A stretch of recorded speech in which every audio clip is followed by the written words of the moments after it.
What's up, everybody? This is Nightwing2303 from kicksoncourt.com. And it's Jaronmon from Jaronmon. Let's do that again.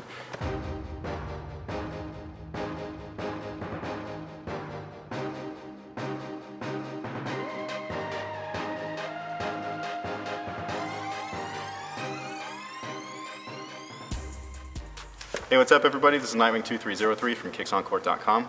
And my name is Jaron, and I have the YouTube channel Jaronmon. And today we're going to be reviewing the Shooters Rev Evo One. So with that being said, let's go ahead and get right into it. Alright, so before we get into the tech and the mechanics of the ball, I just want to go over the ball itself. We've played with many balls. None quite like this one, though. Exactly. This is a very special ball. It's very unique. And basically, as far as the synthetic coating on it, it says that it's good for indoors and outdoors. It's a leather composite, which means it's synthetic. But it's a nice ball. I like it. It's a nice, like, tacky feeling. So shooters or ball handlers like the ball to be able to stick to their fingertips a little bit. This ball is going to give that to you. All right. So the one problem that this ball has is one of the things that it claims it could do really well, which is kind of translate both to a training ball as well as an on-court ball, so in-game ball. The only problem that I had with the ball is right here. This is the part where you stick in the little sensor, and this thing, it's basically hollow right there. I wouldn't really play with this with the sensor in there. The cap is really difficult to take on and off, by the way. But I wouldn't play with the cap in, or not the cap, but the sensor in there, just because it'll jiggle around and everything. But basically, there's a dead spot right here. So if you're handling the ball especially, and you happen to just hit that sweet spot right there, the ball is not coming back to your hand at all. And that's something where in an actual game setting, you don't want that to happen whatsoever. All right, guys, so this is the tech here.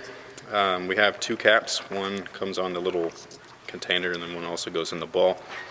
Basically, all you do is you take this out. It's got little batteries. Sorry for the blurriness. Still not used to this camera yet. And then you just push this button to turn it on.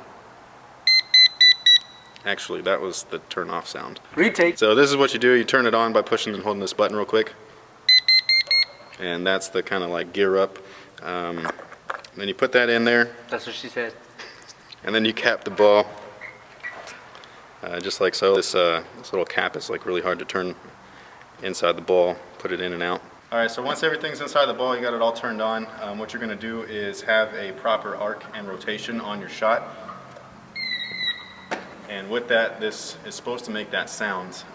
The huge downside to this, in my opinion, besides just not being able to play with it in a game, is that if you are shooting it like this, so that your fingers are lined up with the grips, it works just fine. However, when you're shooting it like this, you get nothing. Even if you have the best arch and rotation and everything, it just won't do it. And then you got it like that again. So that was the number one thing that I used to get yelled at as a kid by my coach. Every time I would catch the ball, I'd fix the ball, and then I would launch it. And right there, it was good arc and rotation. It didn't even make a sound. Very inconsistent. But yeah, so we weren't allowed to adjust our balls in our hands. So we weren't allowed to adjust the ball while it was in our hand off of catch and shoot. He just wanted us to rapid fire it. So by doing that, it's just going to kind of promote bad habits on the floor in a game and things like that, because when you catch and shoot, the reason why they don't want you to adjust is because they want you to catch and shoot so fast that you're not going to get your shot blocked and all that kind of good stuff. Basically like Ray Allen, Stephen Curry, real quick releases.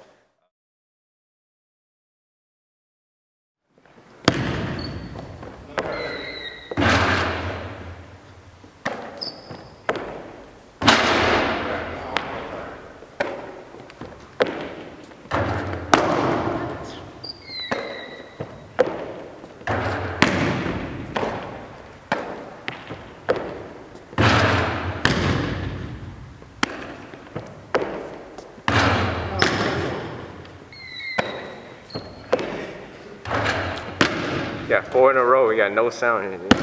Alright. There you go.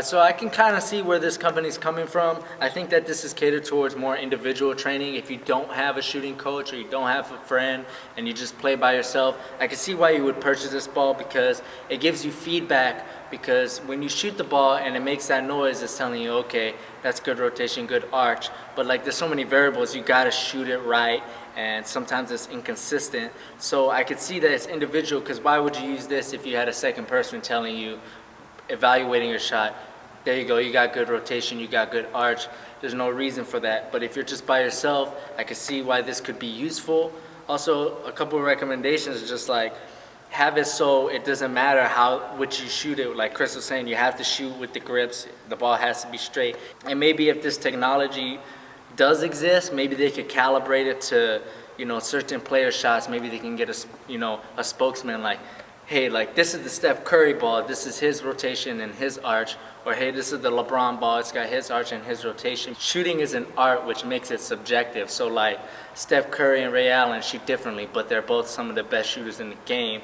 So I mean, there's a lot of variables that you could do to practice that'll help better your chances of making your shot. Hopping or 1-2 or good rotation, good arch, or don't dip, 10 toes to the rim. But all in all, Shawn Marion's got one of the ugliest shots in the game, and he was popping threes in Phoenix like pills. So, but I do see where this company's going, and I do think that they can make improvements and make this a really good training exercise ball. All right, guys, so that pretty much takes care of everything for the Shooters Rev, the Evo One.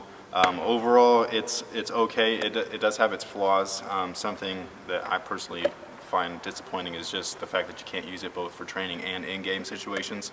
As a training ball, it still has flaws. The sensor's not perfect, and personally, I probably wouldn't use this for training, being that I've trained with an actual shooting coach, and this ball kind of goes against, just to say, like, whatever my coach used to teach me.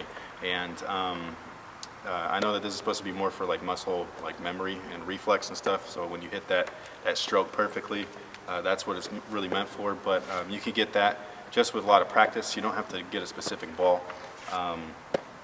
You can even get like an apparatus that you get on your arm, which in my opinion you don't need either.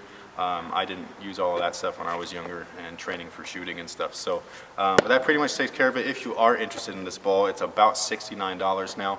I paid a little bit more than that because I paid the Kickstarter price when it was like asking for funding. So I paid for their funding and stuff, or I helped pay for funding. I didn't pay for all of it. And but yeah, if you need anything such as this ball, link is going to be in the description box below. Other than that, you can stay tuned to my site, kicksoncourt.com, for all your performance needs. And you can find Jaron at Geronmon, everything Geronmon. My Instagram and my Twitter and my YouTube is Geronmon. Like he said, link will be in the description. Come check me out. Got some good videos. So until next time, guys, have a good one. Peace.